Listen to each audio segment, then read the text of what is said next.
I will take you from among the nations and gather you from all the lands, and I will bring you to your own soil. Then I will sprinkle pure water upon you that you may become cleansed. I will cleanse you from all your contamination, and from your idols I will give you a new heart, put a new spirit within you, and I will remove the heart of stone, put my spirit within you, go on and on. You will be a people to me, I will be Elohim to you, I will save you from all your contaminations. I will increase the fruit of the tree, the produce of the field, so that you'll no longer be subject to the shame of hunger among the nations. Then you will remember your evil ways. This sounds like a long period of time. He's got to change the weather. He's going to restore the land. It's a rotten, stinking desert of rocks. It was the Garden of Eden. When Sodom and Gomorrah there, Lot looked at it, and it was this fertile plain, better than any place on the face of the earth. And he says it's going to be better than it was in the days of David before it was ruined. We haven't seen that yet. How can this be the end of the world? How can it be the end of the world in 1987 or 1988 or 2012?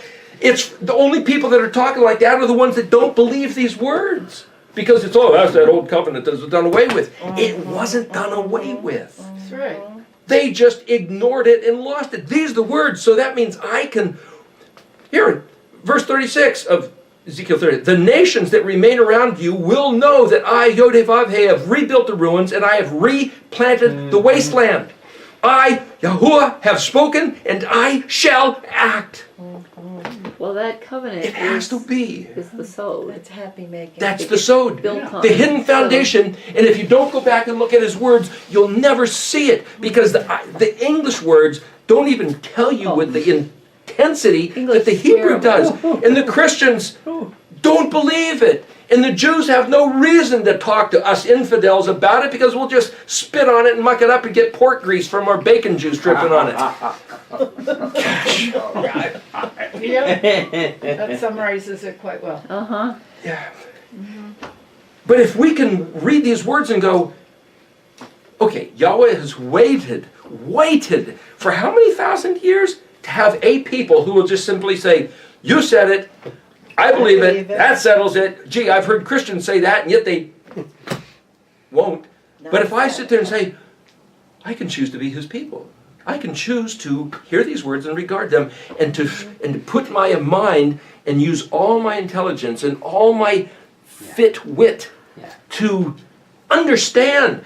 And the interesting thing is, when you get to the spelling of words, once you start to try to piece these things together with the words, it all fits. Like it was designed to be that way on purpose. So when you get to be Het, this is like the gate of the kingdom. The four-colored name of Yod-Heh-Vav-Heh.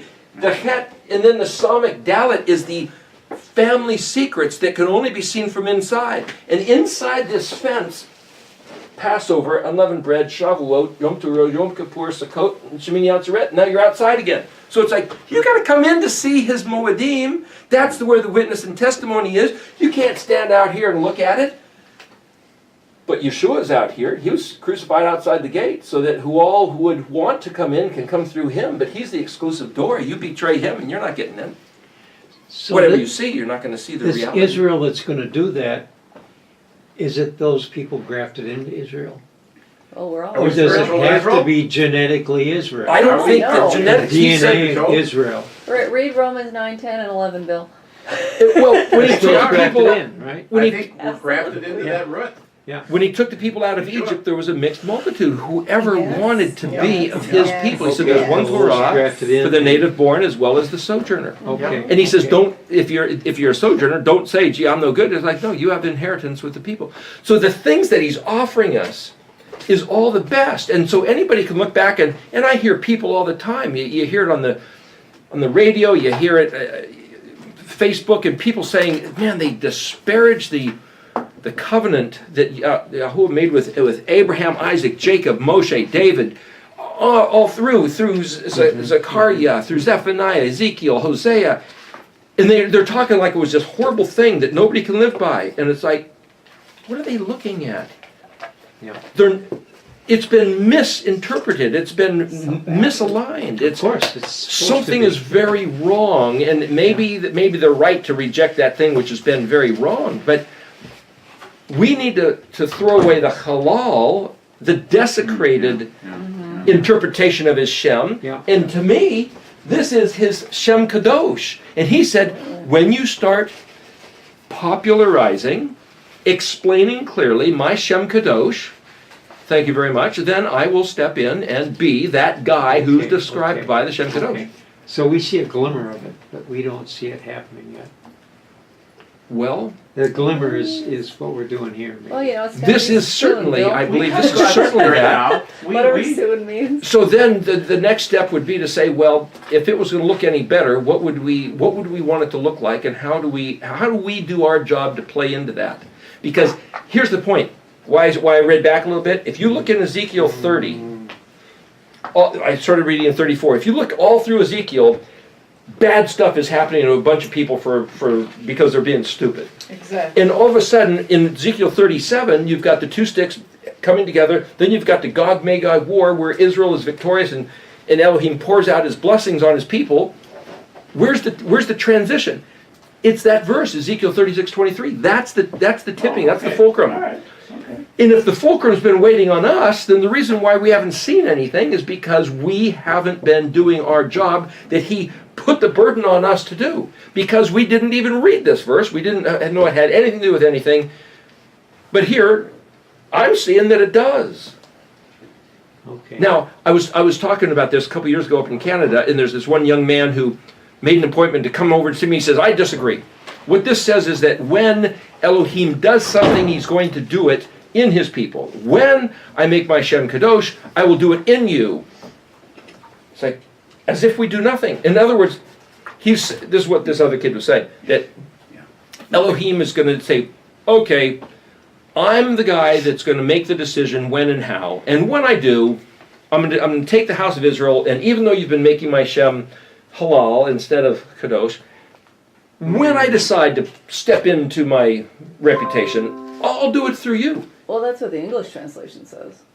It's all the way you phrase the English. So the point is, this is the whole upshot of the whole thing. If you look at it in Hebrew, the syntax of the grammatical sentence structure is not the same as in English. Oh, I'm sure not. And therefore, it's almost up for grabs. Where somebody could say, like this kid said, I'm completely wrong. And it's like, but if I'm looking at the Hebrew, this is what it looks like. It looks like to me what Elohim said was, let me back up and qualify it. When he was talking to them, having taken them out of Egypt at the Exodus, and he took them into the land, he said to Abraham, I can't let you come in here yet because the cup of the iniquity of the That's right. Canaanites, Not full yet. Amalekites, and all the is not yet full. Yeah. He had to let them cook their own goose, and then he was going to, Yes. It wasn't balance ripe. scales. It wasn't ripe yet. But he says it's now full, and here you go, boys. It's all yours. And the people said, no way. Was there not enough graves in Egypt? You just brought us out here to kill us in the desert. And he said, quit saying that. And they said it again. He said, stop saying I took you out here to kill you. And they said, look at there's not enough water, there's not enough food, and these giants are too big. And he says, if you say that again, you're going to die in the desert. And they said it again. He says, okay, that's it. Yeah, 40 years. Be careful what you wish for. In other words, if you choose to wish like David did, Yahweh's my Elohim. He'll be your Elohim. If you think, oh no, he's going to kill me in the desert, he'll kill you in the desert. It's a curse. It- It's a curse then. we're Cursing speaking yourself. our own words. So we can speak his words and get the blessing that no one has ever told to us was ever available before. Or we can say the same curse, oh, these words are horrible, nobody can live by them. There's this guy, I don't want to name names, but he teaches Torah to the tribes, if that's a hint. He says, gosh, that this Torah is a curse of bad things that nobody can live by. In fact, they quote Ezekiel 24:20, I think the word is, that said that Elohim gave us bad laws that nobody can live by. That's the book of the Torah. That's the Sefer Torah. Bad laws that nobody can live by. Yet I can go to that same exact chapter and say, he says right there half a dozen times, I give you good laws, which if a man does, he will live by them. But you wouldn't have it. You wouldn't do what I said. You wouldn't listen to me. And you went after the gods of the Egyptians and the Assyrians. So I kicked you out of the land and gave you bad laws you can't live by. That's not the Torah. That's the laws of our enemies. His Torah, I maintain, is good laws, which if a man does, he will live by them. That's what he kept saying. Like in And yet our own people, still to this very day, won't agree to those words. Just like Eve listened to Hasatan in the garden.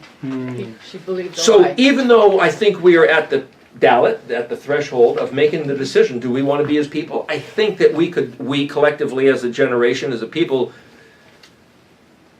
imagine Joshua and Caleb were the only two guys, and the whole nation wanted to stone them, to shut them up, and they were the only two that said, these giants are going to be bread for us. No, they're going to kill us in battle. Well, the same word, lechem, the same word that means battle and war, is the same word that means bread. And they said, no, these giants are going to fight us and kill us. And he says, no, we will eat them for bread. We will eat their food off their own Their dining room toast. table. Eat their They're gonna lunch. be toast. We're going to eat their lunch.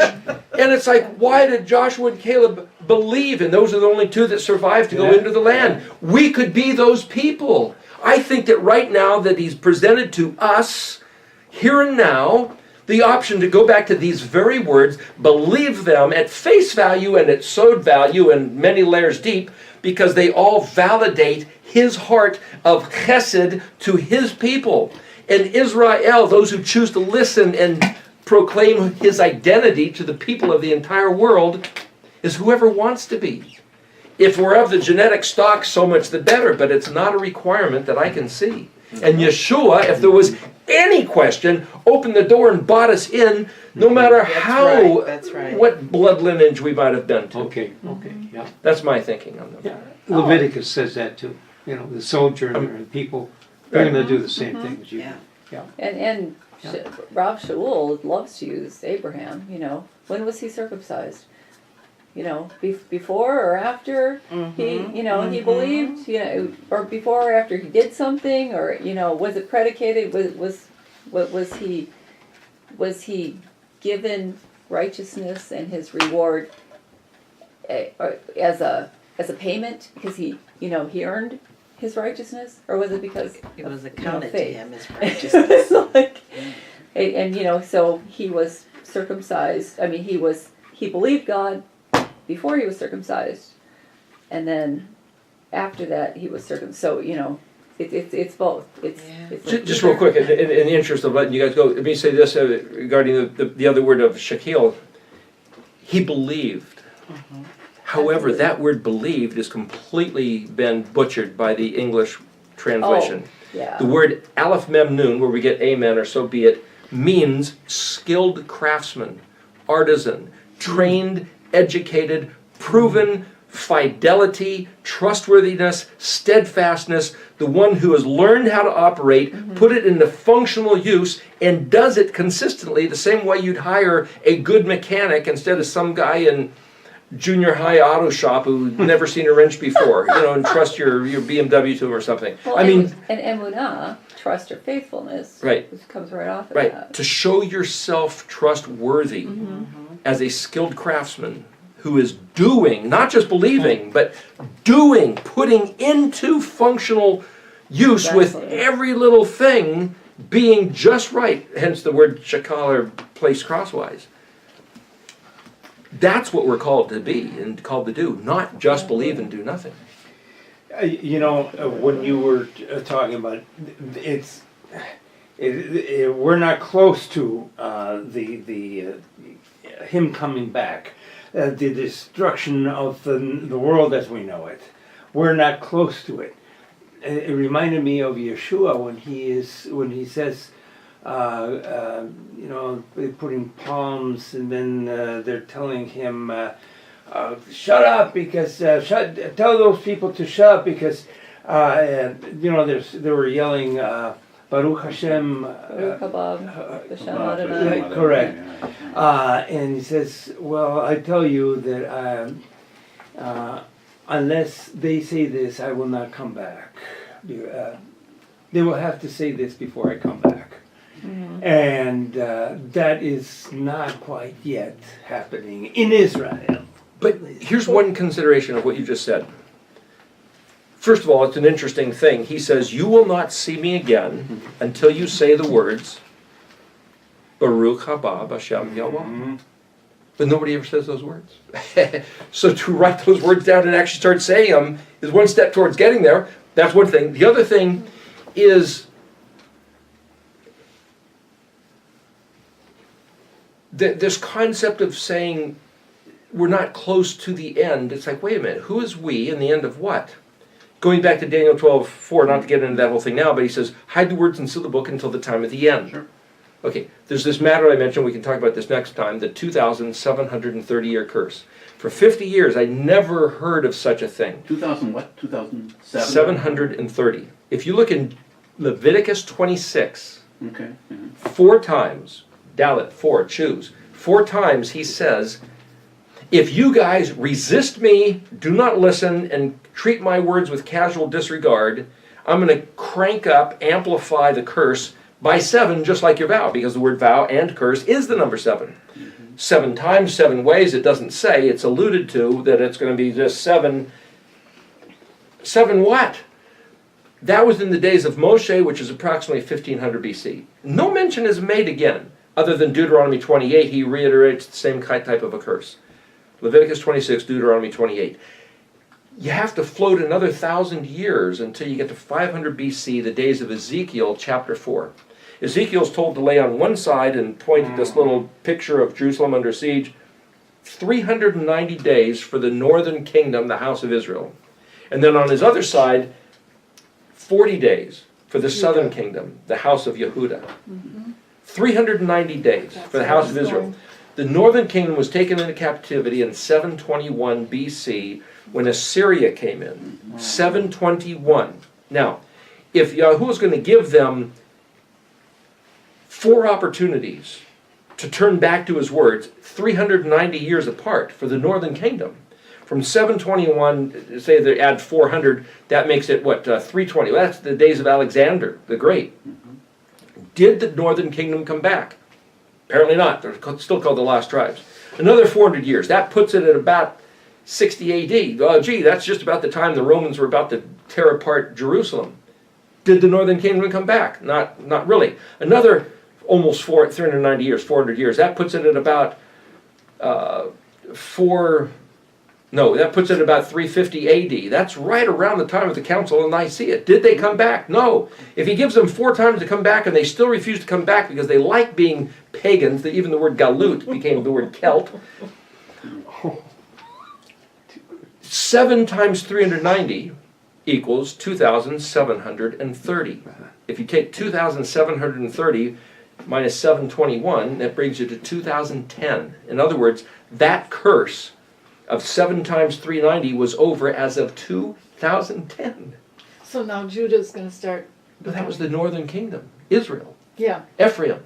So here's the point. For the last 2,000 years of world history, the northern 10 tribes have been under a curse. And you read Leviticus 26 and Deuteronomy 28, and the curse looks like world history. But we are now outside the envelope of that curse. Things are different now than they have ever been for almost the last 3,000 years. We now have access back to the terms of the covenant. We have Yeshua, we have the Ruach, we have the Torah, and we have Yahweh's promise that he would bring us back, restore us to the land if we choose to listen to him and make his Shem Kadosh. And then he will crank it up, amplify it, and be the champion that we see him doing in the book of Exodus. And what he did to the Amalekites and what he did to everybody else. If we choose to believe like Caleb and Joshua did. So we're 8 years after past 2010, so we better start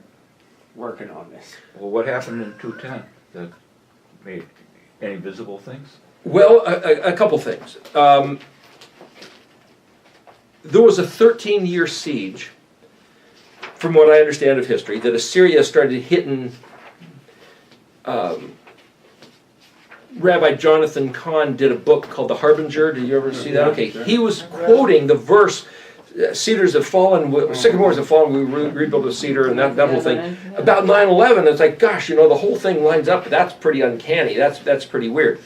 But anyway, that was like this one foray that Assyria did because David had held Assyria down militarily. And then when David and Solomon were gone, all of a sudden Assyria comes in and wham, hits it. It's like, hey, look, we can get away with it. And bam, bam. And then they came with a full onslaught. It was 13 years. So you back up 2010 to 1997, a 13-year siege. Well, in 1997, there was the Million-Man Christian March on Washington, where at least people were somehow coming back and saying, gosh, what have we been doing? Why don't we just forgive each other and get on with the program? There was something happening. A bunch of people that I've heard of started coming back to being aware of this stuff since either 97 or about 2010. That's what other people have told me. And for what it's worth, just one little thing. In 2009, I had a friend. I didn't have the finances at all, but a friend invited me to go to Israel for Pesach, and so we were there. And it's like, hey, this is man, I didn't know that I'd ever get here in my whole life. And then in 2010, another guy, somebody donated some money, and we went for Sukkot in Israel, and it was Shemini Atzeret. Me and Todd Bennett was there, and there was these other two guys, Daryl and Jamie. And we went up to Shiloh, which was out in the Palestinian area. We went to the place where, according to Todd's research, this is where the Mishkan stood. Some people disagree, but this is where the Mishkan stood. Now, what Yahuwah said was, because you guys, halal my Shem, profaned it, I removed the glory, Ichabod, the glory has departed, and the Mishkan no longer stands there, and that's where they took the Ark of the Covenant into the battle, and the Philistines stole it, and everything went upside down, and everything got ripped apart. And he says, if you betray my Shem, I'll do the same thing to Jerusalem, which he did for all these years. Okay, 2010, we're up here in the northern territory, which is Ephraim. It's not even part of Yehuda, even now, really. And it happened to be Shemini Atzeret, the last day of the last Moedim of the last year of the curse. And as we were starting to get to sunset, we had to get out of there. We had a rented car. I know what I felt, this compelling to go over to the very location where the altar of incense stood. And the four of us men prayed the prayer, virtually in our own words, but it was the prayer that Daniel had prayed at the time when he offered up confession and asking for the absolution of the prison sentence that was put on the southern kingdom after the 70-year curse. So Yehuda was given a 40-year by Ezekiel, but 70 years according to Jeremiah. Daniel calculated 70 years. Daniel said, hey, you said we could get free after 70. He says, that's right, so we let him free. But the northern kingdom didn't come back. But we stood there the last day of the last festival, the last minutes before sundown, Shemini Atzeret 2010, and said the same prayer. And as from what my experience it was all spontaneous. And the four of us stood right there at that altar, the place where we could calculate from the wall, and if indeed that's what it was. But the point is, did we do something in 2010? Maybe. Awesome. I think so. I hope so. And since then, at least what I've been doing is I made this chart of the Hebrew language in 2010, which is up on the website. And in 2011, I did this Erectology class. And talking about this, live streaming to the world in 2011. We did a class. There's 28 weeks. There's 22 letters. There's a few other weeks put in. So for over 6 months, every Monday night, live streaming to the entire world. This was going out. And we can find that by going online again. Erectology.net.